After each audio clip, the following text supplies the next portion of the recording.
Find your ride today. Thanks for watching News 12 on your side. Barker's Kitchen is my new daily coffee stop. Gourmet beans are freshly ground for every cup.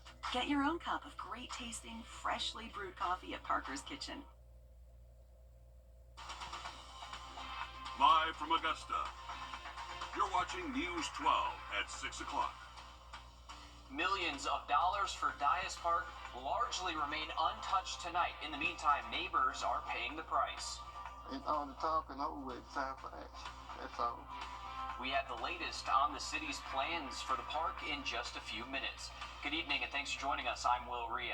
And I'm Zaina Halliburton. Also new tonight, authorities confirmed that a drug exposed to a student at Greenbrier High School was fentanyl. We'll have more on those stories and more in just a few minutes. But first, we're sending things over to your First Alert Chief Meteorologist Riley Hale as we take a live look here over Beach Island. No, we won't get that because it is gross outside, Riley. We don't want to look at it. I've been trying to look at our Beach Island camera all day. It's just been lost in the clouds. We've held on to just kind of cloudy, cool, and wet conditions all day.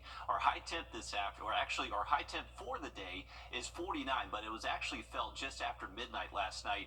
The funny thing is, with the climate report that just came out, we had our low temperature so far today occur at 1 p.m. It was at 40 degrees, and that's where we currently are right now. So this is all thanks to cold air damming, what we refer to as the wedge. High pressure north of us is bringing us northeast flow and just pitting this cool air against the Appalachian Mountains and bringing us a much cooler air mass than other portions of the state. You can see Albany is close to 25 degrees warmer than what we are right now here in Augusta.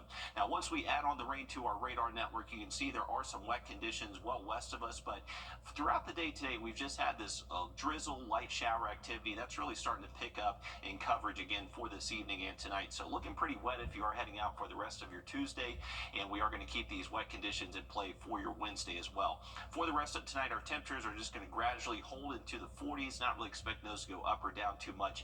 Have a look at a wet Wednesday heading our way in just about 10 minutes. A Greenbrier high schooler exposed to fentanyl in the classroom. This happened yesterday when district leaders say the student reportedly brought a rolled up dollar bill that they found on the ground. When it was unrolled, a white powdery substance fell out. Now authorities confirmed testing came back positive for fentanyl. Thankfully, no reactions were reported from this exposure. As the investigation into how this drug came into the student's possession continues, parents and students alike are unsettled. Your Audrey Dickerber joins us live in the newsroom. And Audrey, you heard from a parent whose child was in that classroom. Yeah, and it's news that parent never wants to hear that their kid was potentially exposed to fentanyl while in class, wishing their kids didn't have another thing to worry about when they go to school. You never know when you could potentially be exposed. I immediately panicked. Fentanyl exposure in a Greenbrier High School classroom. Everyone went into the response, and then once we identified what actually had taken place, we had been communicating with our emergency response outside of the school as well, because they're professionals that are trained to do this daily. And although we were prepared internally, we also like that outside source. Parents of students in that classroom got a phone call from the school principal.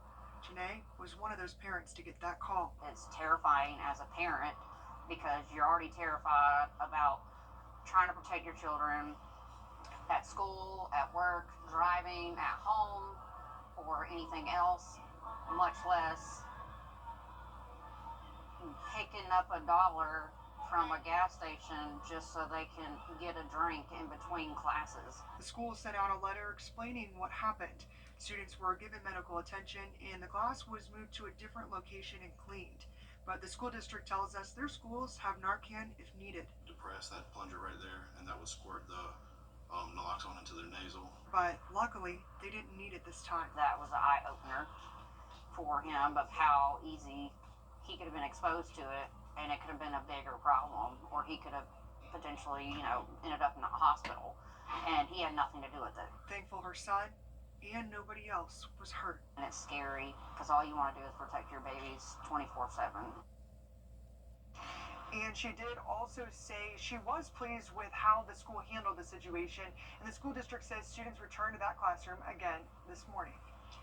Yeah, just a really scary situation. And as a parent, it's hard to imagine something like that happening coming inside the school now in Columbia County. I know. Thanks for staying on top of that, Andre. Glad everyone is okay. And this case is a good example of how fentanyl exposure can happen anywhere, even to people not taking drugs. Nonprofits like Georgia Overdose Prevention say the best way you can stay prepared is to have access to Narcan. It's a life-saving over-the-counter medication that can temporarily reverse the deadly effects of an overdose. Oh, it's everywhere. I mean, the problem is everywhere, and that's the saddest part, is because it's not just drug addicts that are affected by it. You know, I mean, people get a hold of stuff, or parents of small children might have stuff, and kids ingest it, and then they don't think about, oh, well, this could affect other people. You can buy Narcan right now in most pharmacies without a prescription, and you can even get it on Amazon. You can also request to get the medication for free from Georgia Overdose Prevention. The nonprofit says it can't overstate how much of a difference this life-saving medication can make. We have more information on how to do that on our website, wrdw.com. Augusta's Dias Park is in desperate need of improvements, and city leaders agree. In November of 2023, $6.5 million in sales tax money was set aside to revitalize the park. But today, this is what it looks like: an empty pool and a rundown historic community center. The funds have been sitting on a shelf since then, and in the meantime, neighbors are paying the price. Your Sydney Hood joins us live now from Dias Park in Sydney. While the city debates what to do with the community center, people who could be using this park are still stuck waiting. Right, and commissioners rejected an unsolicited proposal from Historic Augusta and Augusta Epic to restore this old fire station and turn it back into a community center. Now, if you'll notice right here, the doors are locked, and they've been locked for quite some time. Now, the back and forth on whether or not to restore this old historic building is not necessarily the top concern for neighbors in the Dias Park area. Their biggest concern is whether or not leaders will keep their promise to improve the park many of them grew up going to. At Dias Park, playtime never stops. Proof that joy can thrive. This should be their safe space. In a place where promises fade. Can you be patient? You gotta be patient. Patience, something neighbors around Dias Park I thought we did all the talking that we was gonna do. are losing. All the talking over with, time for action. Standing in the way of progress, Literally and figuratively speaking, I weep. this locked community center. I weep because there's kids in my neighborhood that don't have a chance. A historic building turned eyesore. We can't be a community with an empty building right there. For nearly 20 years, he's lived next to the park. Some people got places to go. They can take their kids to the YMCA or whatever. Some of us down here can't do that. Some of them got just what's dealt to us. There's a playground, but other than that, Empty swimming pool. They have caught kids over there playing in a dangerous area because they had nothing else to do. leaving some parents asking for change. If they have things that they're able to exert their energy on versus what we would quote unquote say negative things, then we'll see more impact on them having healthy and positive expressions on their exerting of their energies. And in return, if the government wants to help and the community take their part, I think it'll make a big impact and see everything flourish and go in the direction that everybody wants it to go. Hopefully they will decide to go ahead on and do this thing. commissioners say the talks about improving Dias Park go all the way back to 2004. And as you just heard, there are some neighbors around here that are starting to lose patience at this point. And it's understandable. Like he said, they're still going over there, so they want this to happen. Thanks, Sydney, for that. Well, coming up in sports, meet one local golfer competing in this year's Drive, Chip, and Putt Finals at Augusta National Golf Club. That's coming up next. Riley? Well, looking forward to warmer temperatures by that time. We are looking to stay chilly for Wednesday and keeping those rain chances in play at least through Thursday. We'll have your full forecast coming up. Time and Temp, brought to you by your First Alert weather team. Introducing the First Alert Radar Network. With up to 10 times the resolution of other local radars and technology that can pinpoint right down to your street. First just got faster.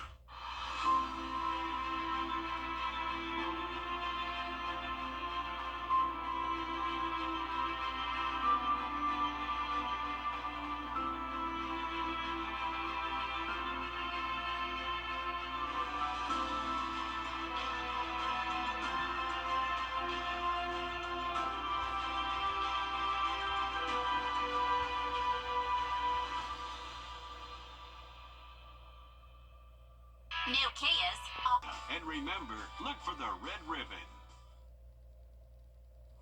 Welcome back, folks. Wanted to give you a view from our SRP Park camera where you can see some of those renovations ongoing there down the left field line. A wet scene there from SRP Park. We got rain falling on the lens. Temperatures right now are close to 40 degrees. It feels like 34, though. We have a pretty steady northeast wind just making those temperatures feel cool. So if you're heading out this evening, be prepared for wet conditions and pretty chilly temps. Tomorrow morning, this is what our low temperatures should be right around daybreak. So staying with temps near 40 for us here around I-20 and north of the interstate. The further south you go, those temperatures could actually rise a few degrees as we head into tonight and early tomorrow morning. The rain chances will be with us early Wednesday and possibly could even see some rain into the afternoon.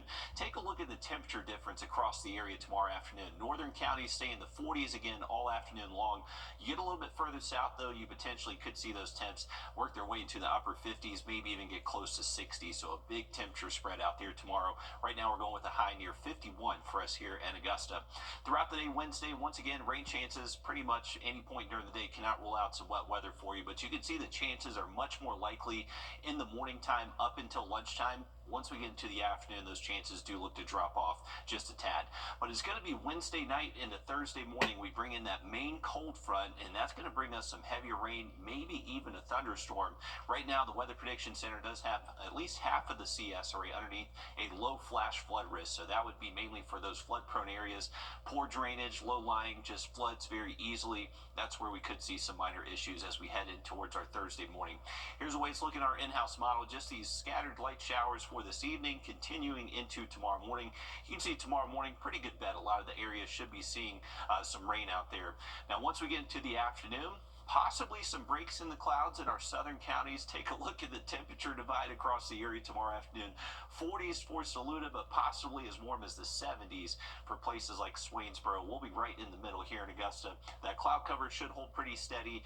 And for our 3-degree guarantee, we're going with 51. I think that would be within 3 degrees for our high in Augusta. Once we get into Wednesday evening, we're expecting that rain to continue, and then this is that main front that will show up much later into our Wednesday night, most likely even technically early Thursday morning. So well before sunrise, this line shows up, maybe brings us a rumble of thunder, some heavier rain at times, and that will finally push east of us as we head past the lunch hour on Thursday. So Thursday afternoon, right now, does look fairly dry late into the day, but it's going to be early in the morning. We do have to watch that chance for a thunderstorm. Friday, Valentine's Day plans do look dry, seasonal, high temps near 60 then, but heading into the weekend, warmer and wetter once again. On Your Sideline, sponsored by Chandler Law Firm. Well, this spring, 2 local golfers will have the chance to compete in the National Drive, Chip, and Putt Finals at Augusta National Golf Club. There are only 10 finalists in each age group for both boys and girls. Colton Johnson of Athletic can count himself among the 80. He qualified for the boys 12 to 13 division, the same group that Evans Kit Madison won in last year. My first tournament was when I was like 4 years old. Everyone got those big trophies and I started crying because I didn't get one. He's won since then. I think he'll take this medal instead. I mean, you've already won by making it there. There, the big course, the one on Washington Road. But for now, he'll keep taking his reps here at Westlake. Dad works from home, so whenever I get home from school, he'll just drop me off here. And then my mom will come back later that night on the way back from work to pick me up. Driving, chipping, putting. Don't you ever get tired of it? I was like, nah, not really. Practice all the chips and putts. And made the qualifier at Sea Island. Everyone's told me that, like, if you miss one of your drives, like, you're not making it.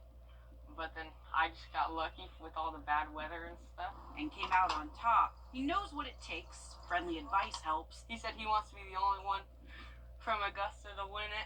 Yeah, he's talking about you, Kip. But when it comes down to it, I'm gonna be so nervous and just, it's probably all just gonna go blank and just, especially on that 18th green hit in the putt, hopefully to win it.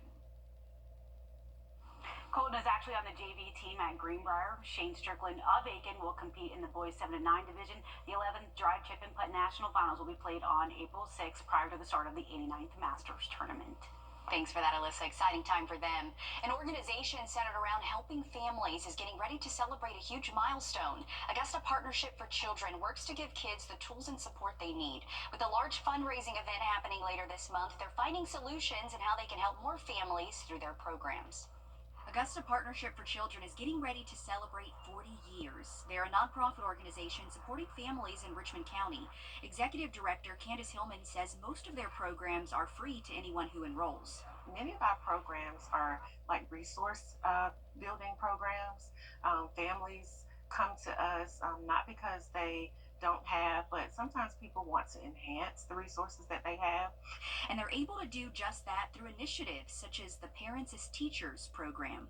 But it helps them with safety classes, making sure that your baby is in an appropriate sized car seat, making sure that your baby is sleeping safely.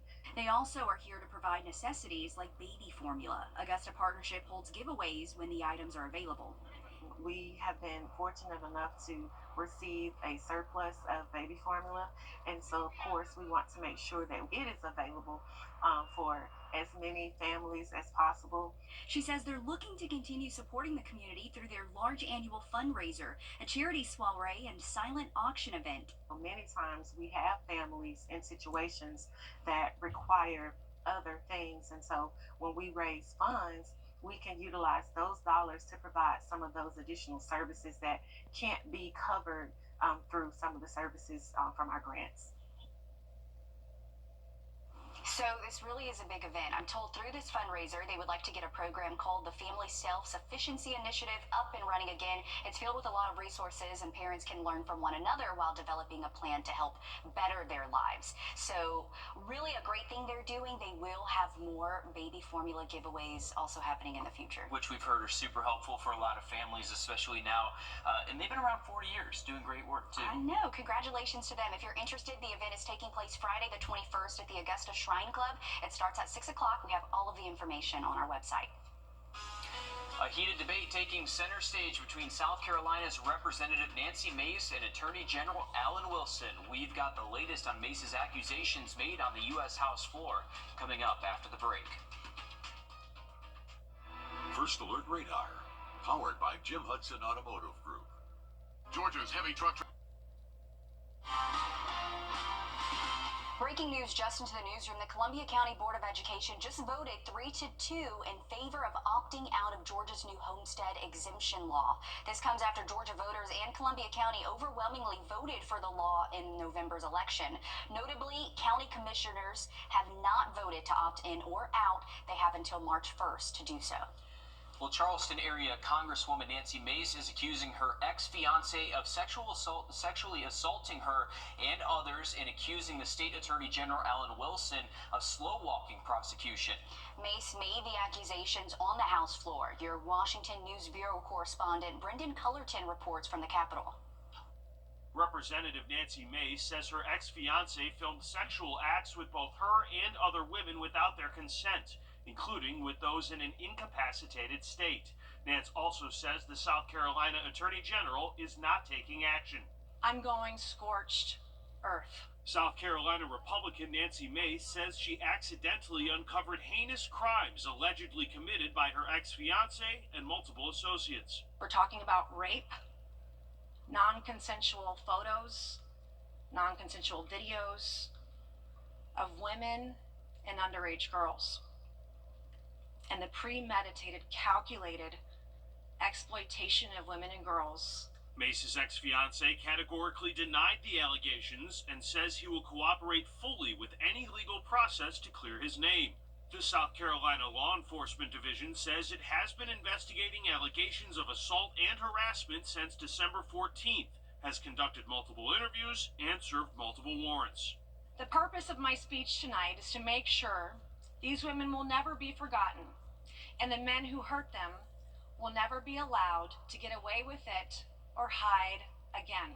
Mace says South Carolina Attorney General Alan Wilson did not take action on the case, despite evidence being turned into authorities. Very serious allegations, and I would hope that law enforcement will take a look if there is something there, but I'm not minimizing the importance of what she said. Wilson called Mace's allegations against his office political. The two could face each other in the 2026 South Carolina gubernatorial race. Wilson said in a statement, quote, "Our office has not received any reports or requests for assistance from any law enforcement or prosecution agencies regarding these matters. Additionally, the Attorney General and members of his office have had no role and no knowledge of these allegations until her public statements." In a press release, Mace's office noted her floor statements are protected by the Speech and Debate Clause of the Constitution, which prevents members of Congress from facing legal consequences for statements. When asked for comment on this story, the Congresswoman's office declined an interview.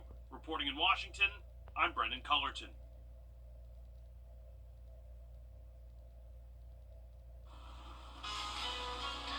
All right, take a look at our 3-degree guarantee. Our forecast was 50, actual high of 49, so another $50 heading towards the new Center of Hope, thanks to our sponsor, Tub Doctor. I'm going to look at that 7-day forecast for you just after the break.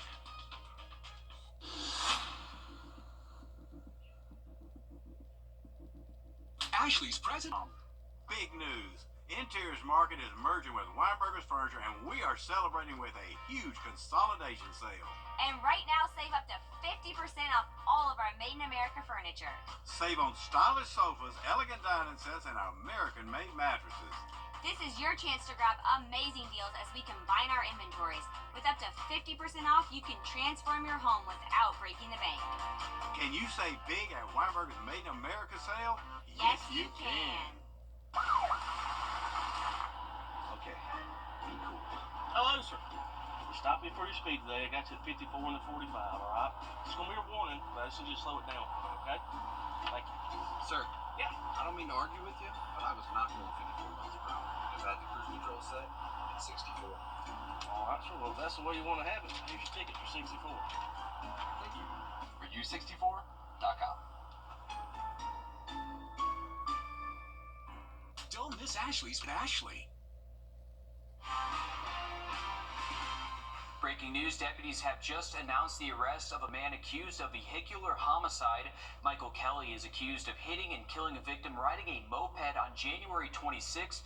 This was on 13th Avenue and Martin Luther King Jr. Boulevard. The victim later identified as 65-year-old Dwayne Rutledge. Riley. Well, if you're heading out on those roadways tonight, be extra careful. We do have slick spots around. We've had wet conditions all day long, and it's going to continue to stay wet for most spots as we continue into tonight. Our temperatures are near 40, going to stay close to that number as we head in towards tomorrow morning. Here's your rain chances Wednesday and Thursday. So for your Wednesday, most likely in the morning time through around midday, but still can't rule out an evening shower downpour. Once we get into Thursday, those rain chances really confined to the morning time. Once we get later into our Thursday afternoon, not expecting much rain out there.